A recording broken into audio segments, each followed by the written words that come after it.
నమస్తే.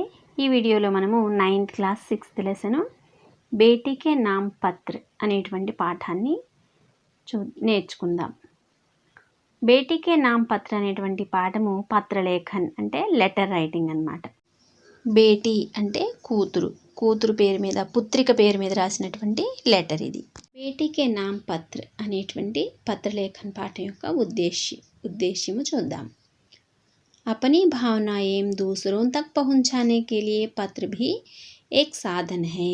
इस साधन के द्वारा समुचित व प्रभावी रूप से भावाभिव्यक्ति की जा सकती है.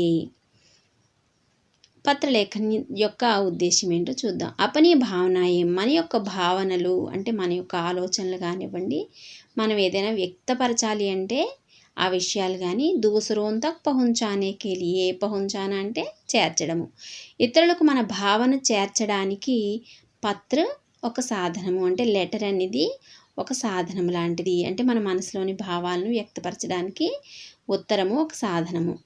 ఈ साधन के द्वारा समुचित व प्रभावी रूप से भावाभिव्यक्ति की जा सकती है.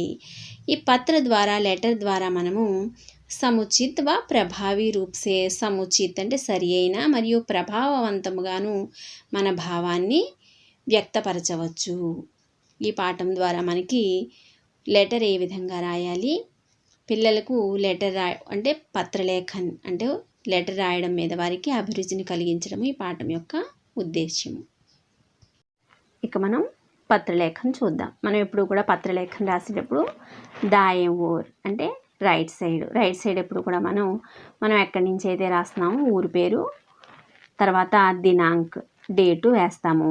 అలాగే బాయం ఓర్ అంటే లెఫ్ట్ సైడ్ మనం లెటర్ ఎవరికైతే రాస్తున్నామో వాళ్ళ పేరుని సంబోధిస్తూ రాస్తాం అన్నమాట, సంబోధన. ఇక్కడ ఈ లెటర్ ఏంటంటే నెహ్రూజీ తన యొక్క కుమార్తె అయినటువంటి ఇందిరాగాంధీకి రాసినటువంటి పత్రలేఖన్ ఇది. నైని ఆయన జైలులో ఉండగా, నైని అనేటువంటి జైలులో ఉండగా తమ కూతురు అయినటువంటి ఇందిరాగాంధీజీకి రాసినటువంటి లెటర్. ఎప్పుడు రాశారు ఇది? అక్టోబర్ 26, 1930 అంటే 1930వ సంవత్సరంలో అక్టోబర్ 26వ తారీఖున రాసినటువంటి లెటర్ అన్నమాట. ఇక్కడ ఏమని సంబోధించారు? ఇందిరా, ప్రియమైనటువంటి ఇందిరకు. जन्मदिन पर तुम्हें कई उपहार मिलते रहे हैं, शुभकामनाएं भी दी जाती रही हैं, पर मैं इस जेल में बैठा तुम्हें क्या उपहार भेज सकता हूँ. हाँ, मेरी शुभकामनाएं सदा तुम्हारे साथ रहेंगी. ప్రియమైన ఇందిరకు అని సంబోధిస్తూ కింద ఏంటి? జన్మదిన్ పర్ తుమ్హే కై ఉపహార్ మిల్తే రహే హై. జన్మదిన్ అంటే పుట్టినరోజుకు నీకు చాలా ఉపహార్ అంటే గిఫ్ట్స్, బేంట్ అన్నమాట. నీకు చాలా బహుమతులు లభిస్తూ ఉంటాయి. శుభకామనాయే భీ దీ జాతి రహీ హై, అంతేకాదు నీకు విషెస్ కూడా ఇవ్వబడుతూ ఉంటాయి అంటే శుభాకాంక్షలు అందుతూ ఉంటాయి. పర్ మై ఇస్ జైల్ మే బైఠా తుమ్హే క్యా ఉపహార్ భేజ్ సక్తా హూ. పర్ అంటే కానీ, నేను ఈ జైలులో కూర్చుని తుమ్హే నీకు క్యా ఉపహార్ భేజ్ సక్తా హూ, ఏ విధమైనటువంటి బహుమతులు పంపించగలను అంటే నేను ఇక్కడుండి ఏ విధమైన బహుమతులు పంపించలేను. హా అవును, మేరీ శుభకామనాయే సదా తుమ్హారే సాత్ రహేంగి.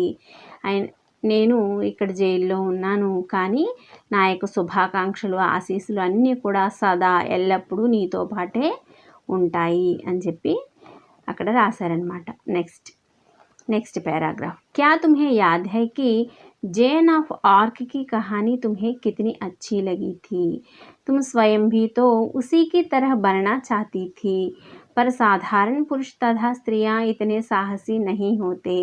वे तो अपने प्रतिदिन के कामों, बाल बच्चों तथा घर की चिंताओं में ही फंसे रहते हैं, परंतु एक समय ऐसा आ जाता है कि किसी महान उद्देश्य की पूर्ति के लिए सभी लोगों में असीम उत्साह भर जाता है.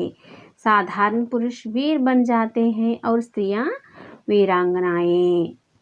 దీని భావం చూద్దాం. క్యా తుమ్హే యాద్ హై, ఏమిటి నీకు గుర్తుందా?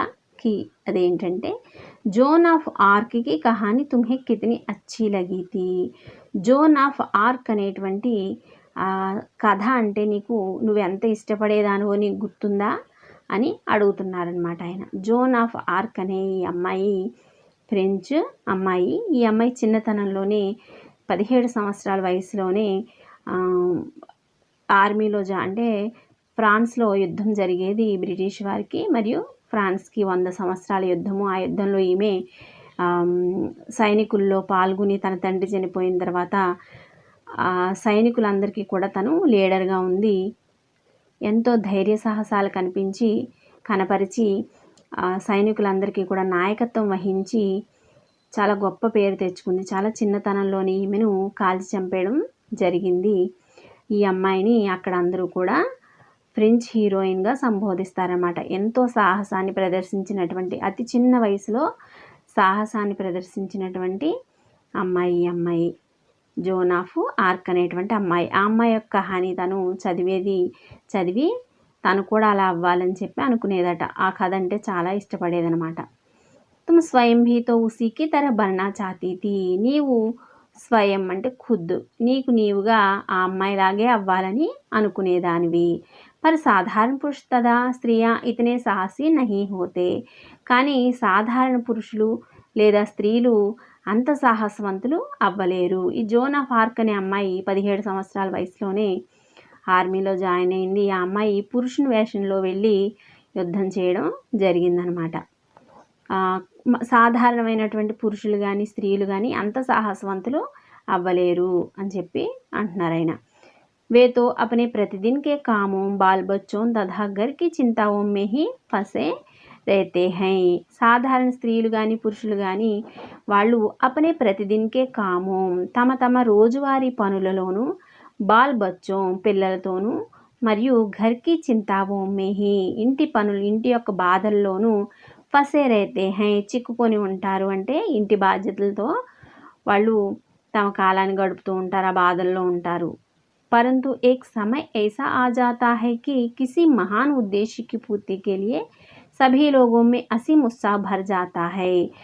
అయితే మామూలు మనుషులందరూ కూడా తమ రోజువారీ పనుల్లో బిజీ అయిపోయి ఉంటారు. కానీ ఏక్ సమయ ఐసా ఆ జాతా హై, ఏదో ఒక సమయం ఈ విధంగా వస్తుంది కి అదేమిటంటే కిసి మహాన్ ఉద్దేశికి పూర్తికి లియే, ఏదైనా ఒక గొప్ప ఉద్దేశ్యం పూర్తి చేయడానికి అంటే ఒక గొప్ప పని పూర్తి చేయడం కొరకు సభీ లోగో మే అసీమ్ ఉత్సాహ భర్ జాతా హై, ప్రతి వ్యక్తిలోనూ కూడా అసీమ్ అంటే హద్దులేని ఉత్సాహం నిండి ఉంటుంది. అంటే ప్రతివారు తమ రోజువారీ పనులతోనూ కుటుంబంతోనూ గడుపుతూ ఉంటారు. కానీ ఏదైనా ఒక గొప్ప పని చేయడానికి వారిలో నిగూఢంగా అంటే కనిపించకుండా ఎంతో కొంత ఉత్సాహం అనేది నిండి ఉంటుంది. అది అవసరానికి బయటికి వస్తుంది అని ఇక్కడ చెప్తున్నారనమాట. సాధారణ పురుష వీర్ బన్ జాతే హై ఔర్ స్త్రీయా వీరాంగనాయే. ఎప్పుడైతే ఆ పని పూర్తి చేయడానికి వారికి అవకాశం లభిస్తుందో అప్పుడు సాధారణమైనటువంటి పురుషుడైనా సరే సాధారణమైన స్త్రీ అయినా సరే ఆ ఉద్దేశ్యాన్ని ఆ పనిని చేయడానికి వీరులుగాను మరియు వీరాంగనాయే వీరనారిగాను మారక తప్పదు. అంటే వాళ్ళు చూడడానికి సాధారణ పురుషులుగా ఉన్న లోపల వాళ్ళలో ఎంతో ఉత్సాహము ధైర్య సాహసాలు ఇమిడి ఉంటాయి. వచ్చినటువంటి ఆ పని కానీ బాధ్యత కానీ వారిని వీరులుగా తయారు చేస్తుంది అని చెప్పి చెప్తున్నారనమాట. నెక్స్ట్ వన్, आजकल हमारे भारत के इतिहास का निर्माण हो रहा है. बापू ने भारतवासियों के दुखों को दूर करने के लिए आंदोलन छेड़ा है. मैं और तुम बहुत ही भाग्यशाली हैं कि यह आंदोलन हमारी आंखों के सामने हो रहा है और हम भी इसमें कुछ भाग ले रहे हैं. एक महान उद्देश्य हमारे सामने है और इसकी पूर्ति के लिए बहुत कुछ करना है. दिन भावन चौदम, आजकल हमारे भारत के इतिहास का నిర్మాణ్ హో రహా హై. ఆజ్కల్ ఈ రోజుల్లో, నవేడేస్ అంటే ఇప్పుడు ప్రస్తుతం, హమారే భారత్కే మన యొక్క భారతదేశం యొక్క ఇతిహాస్ అంటే చరిత్ర నిర్మాణము జరుగుతోంది. బాపునే భారతవాసియోంకే దుఃఖంకో దూర్ కర్నే కే లియే ఆందోళన్ ఛేడా హై. ఛేడా అంటే వహించడం అనమాట, ఆందోళన అంటే ఉద్యమము. బాపు అంటే ఎవరు? మహాత్మా గాంధీజీ భారతీయులు దుఃఖాలను దూరం అంటే బాధలను దూరం చేయడం కొరకు ఉద్యమాన్ని చేపట్టడం జరిగింది. मैं और तुम बहुत ही भाग्यशाली है कि यह आंदोलन हमारी आंखों के सामने हो रहा है. నేను మరియు నీవు ఎంతో భాగ్యశాలి అదృష్టవంతులము. ఎందుకంటే యహ ఆందోళన్ ఈ ఉద్యమము హమారీ ఆంఖోం కే సామ్నే హో రహా హై. ఈ ఉద్యమము మన కన్నుల ముందు జరుగుతోంది. ఔర్ మరియు హమ్ భీ ఇస్మే కుచ్ భాగ్ లే రహే హై. అంతేకాదు మన ముందు జరగడమే కాదు మనం కూడా ఇందులో భాగం పంచుకుంటున్నాము, అంటే పార్టిసిపేట్ చేస్తున్నాము. एक महान उद्देश्य हमारे सामने है और इसकी पूर्ति के लिए बहुत कुछ करना है. ఒక మహాన్ ఉద్దేశం, మహాన్ అంటే చాలా గొప్ప ఉద్దేశ్యము, ఒక గొప్ప ఆశయము మన ముందు ఉంది. మరియు దీన్ని పూర్తి చేయడం కొరకు మనం ఎంతో కొంత చేయాలి, ఆ ఆశయాన్ని పూర్తి చేయడం కోసము అని దీని భావన. నెక్స్ట్ వన్, अब सोचना यह है कि इस महान आंदोलन में हमारा कर्तव्य क्या है, इसमें हम किस तरह भाग ले. परंतु जो कुछ भी हम करें हमें इतना अवश्य स्मरण रखना चाहिए कि उससे हमारे देश को हानि ना पहुँचे. अब सोचना यह है कि इस महान आंदोलन में हमारा कर्तव्य क्या है. ఇప్పుడు మనము ఆలోచించవలసింది ఏమిటంటే ఇస్ మహాన్ ఆందోళన్ మే, ఈ గొప్ప ఉద్యమంలో మన యొక్క కర్తవ్యం ఏంటంటే ఇస్మే హమ్ కిస్ తరహ్ భాగ్లే, ఇందులో మనం ఏ విధంగా భాగం పంచుకోవాలి, ఏ విధంగా పార్టిసిపేట్ చేయాలి. పరంతు కానీ జో కుచ్ భీ హమ్ కరే, మనము ఆ ఉద్యమంలో పాలు పంచుకోవాలి. కానీ జో కుచ్ భీ హమ్ కరే, మనం ఏమి చేసినప్పటికీ కూడా हमें इतना अवश्य स्मरण रखना चाहिए कि उससे हमारे देश को हानि ना पहुँचे. हमें इतना अवश्य स्मरण रखना चाहिए, మనము తప్పకుండా స్మరణ అంటే గుర్తుపెట్టుకోవడం, స్మరణ రఖనా చాహియే, మనము ఒక విషయాన్ని తప్పకుండా గుర్తుపెట్టుకోవాలి. ఏంటది, ఉస్సే హమారే దేశ్కో హాని నా పహుంచే, మనం ఈ ఉద్యమంలో పాల్గొవాలి, ఎంతో కొంత దేశానికి చేయాలి. కానీ మనం ఏమి చేసినప్పటికీ కూడా మనం గుర్తుపెట్టుకోవాల్సిన విషయం ఏంటంటే మన యొక్క దేశానికి మనం చేసే పనుల ద్వారా ఏ విధమైనటువంటి హాని కలగకూడదు, ఆ విషయాన్ని మనం గుర్తుపెట్టుకోవాలి అని చెప్తున్నారనమాట. నెక్స్ట్, कई बार हम संदेश में भी पड़ जाते हैं कि हम क्या करें क्या ना करें. यह निश्चय करना कोई सरल कार्य नहीं है. जब भी तुम्हें ऐसा संदेह हो तो ठीक बात का निश्चय करने के लिए मैं तुम्हें एक छोटा सा उपाय बताता हूँ. तुम ऐसा कोई काम ना करना जिसे दूसरों से छिपाने की इच्छा तुम्हारे मन में उठे. किसी बात को छिपाने की इच्छा तभी होती है जब तुम कोई गलत काम करती हो. बहादुर बनो और सब कुछ स्वयं ही ठीक हो जाएगा. यदि तुम बहादुर बनोगी तो तुम ऐसी कोई बात नहीं करोगी जिससे तुम्हें डरना पड़े या जिसे करने में तुम्हें लज्जित होना पड़े. कई बार हम संदेह में भी पड़ जाते हैं कि हम क्या करें क्या ना करें. कई बार చాలా సార్లు हम సందేహం అంటే అనుమానంలో కూడా పడతాము, అంటే సందిగ్ధం అన్నమాట. हम क्या करें क्या ना करें, ఏ సందేహంలో పడతాము, ఏమి చేయొచ్చు ఏమి చేయకూడదు అనేటువంటి సందిగ్ధం అనుమానంలో పడతాము. యహ నిశ్చయ కన్నా కోయి సరళ కార్య నహీ హై, ఏమి చేయొచ్చో ఏమి చేయకూడదో నిశ్చయ కన్నా అంటే నిర్ణయించుకోవడము, కోయి సరళ కార్య నహీ హై, అదేమి సరళమైన ఈజీ పని కాదు. ఏది చేయాలి ఏది చేయకూడదు అనేటువంటి ఆలోచనలోంచి కరెక్ట్ నిర్ణయం తీసుకోవడం అనేది మామూలు విషయం కాదు. జబ్ భీ తుమ్హే ఐసా संदेह हो तो ठीक बात का निश्चय करने के लिए मैं तुम्हें एक छोटा सा उपाय बताता हूँ. जब भी ఎప్పుడైనా తుమ్హే నీకు ऐसा संदेह हो तो ఇటువంటి సందేహము అనుమానం కలిగినట్లయితే ठीक बात का निश्चय करने के लिए సరి అయిన విషయాన్ని నిర్ణయించుకోవడం కోసం, అంటే నువ్వు సరిగా నిర్ణయించుకోవడం కొరకు मैं तुम्हें నేను నీకు एक छोटा सा उपाय बताता हूँ, ఒక చిన్న ఉపాయాన్ని చెబుతాను. అదేంటంటే तुम ऐसा कोई काम ना करना जिसे दूसरों से छिपाने की इच्छा तुम्हारे मन में उठे. तुम ऐसा कोई काम ना करना, నీవు ఇటువంటి పని ఏది కూడా చేయకూడదు. ఎటువంటి పని, जिसे दूसरों से छिपाने की इच्छा तुम्हारे मन में उठे, నీవు చేసే పనిని दूसरों से ఇతరుల నుండి छिपाने అంటే దాచడం, ఇతరుల నుండి దాచాలి అనేటువంటి కోరిక నీ మనసులో కలగకూడదు. అంటే నీవు చేసేటువంటి పని దాచేటువంటి పని కాకూడదు అని చెప్తున్నారనమాట. किसी बात को छिपाने की इच्छा तभी होती है जब तुम कोई गलत काम करती हो. किसी बात को ఏదైనా విషయాన్ని చిపానికి ఇచ్ఛ తబీ హోతీ హై, దాచిపెట్టాలి అనేటువంటి కోరిక అప్పుడే కలుగుతుంది. ఎప్పుడు కలుగుతుంది? జబ్ తుమ్ కోయి గలత్ కామ్ కర్తీ హో, ఎప్పుడైతే నీవు తప్పు పని చేస్తావో అప్పుడే ఆ పనిని అందరి నుండి దాచాలి అనేటువంటి కోరిక మనసులో కలుగుతుంది. కాబట్టి నీవు తప్పు పని చేయవద్దు, దాన్ని ఇతరుల నుండి దాచాలని అటువంటి కోరికని మనసులో కలగకూడదు అని చెప్పారనమాట ఆయన. బహాదూర్ బను, చాలా సాహసవంతురాలివి అవ్వు. బహాదూర్ అంటే బ్రేవ్, సాహసి. और सब कुछ स्वयं ही ठीक हो जाएगा, ఎప్పుడైతే నీవు సాహసవంతురాలు అవుతావో అప్పుడు అన్నీ కూడా నువ్వు స్వయంగానే సరి చేసుకోగలుగుతావు. అంటే ప్రతి పనిని కూడా నువ్వు చాలా చక్కగా చేయగలుగుతావు. यदि तुम बहादुर बनोगी तो तुम ऐसी कोई बात नहीं करोगी जिससे तुम्हें डरना पड़े या जिसे करने में तुम्हें लज्जित होना पड़े. यदि तुम बहादुर बनोगी तो, यदि ఒకవేళ నీవు సాహసవంతురాలు అయినట్లయితే तुम ऐसी कोई बात नहीं करोगी, నీవు ఈ విధమైనటువంటి పని చెయ్యవు. ఎటువంటి పని? जिससे तुम्हें डरना पड़े, దానివల్ల నీవు భయపడవు. మరియు జిసే కర్నేమే తుమ్హే లజ్జిత్ హోనా పడే, ఆ పని చేయడం వల్ల నీవు భయపడకుండా ఉండాలి. అంతేకాకుండా ఆ పని వల్ల నీవు సిగ్గుపడకూడదు. అంటే అయ్యో నేను ఈ పని చేశాను, ఈ తప్పు చేశాను అని చెప్పి నీవు సిగ్గుపడే విధమైనటువంటి పని చేయొద్దు, భయపడేటువంటి పని చేయకూడదు నీవే గనక సాహసవంతురాలు అయితే అని చెప్పి నెహ్రూ గారు ఇందిరాగాంధీకి రాసినటువంటి లెటర్లో రాయడం జరిగిందనమాట.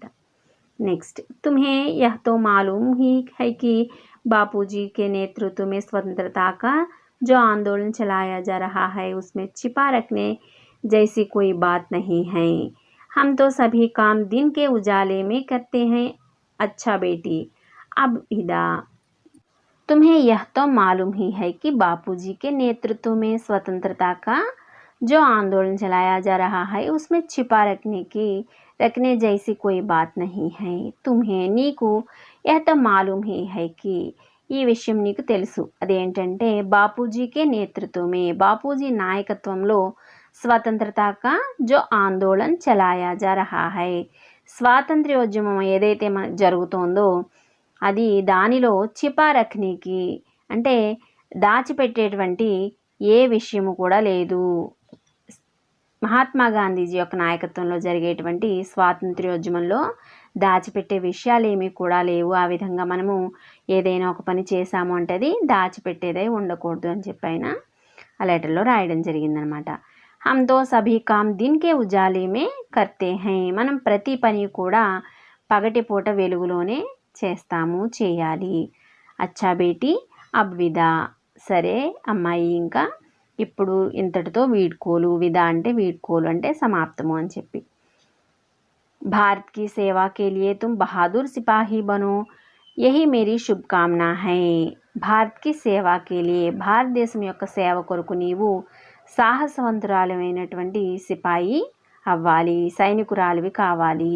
యహీ మేరీ శుభకామనా హై, ఇదే నా శుభాకాంక్షలు, ఆశీస్సులు అని చెప్పి నెహ్రూజీ ఆ లెటర్లో రాయడం జరిగింది. తర్వాత ఇక లెటర్ అంతా అయిపోయిన తర్వాత మళ్ళీ రైట్ సైడ్ కింద మనము హస్తాక్షర అంటాం దీన్ని. ఆయన రాశారు ఇక్కడ తుమ్హారా పిత జవహర్ లాల్, నీ యొక్క తండ్రి జవహర్ లాల్ అని చెప్పి ఇక్కడ హస్తాక్షర రాయడం జరిగింది. ఇది కూడా మనం దాయేవో రాస్తాం లెటర్ అంతా అయిపోయిన తర్వాత.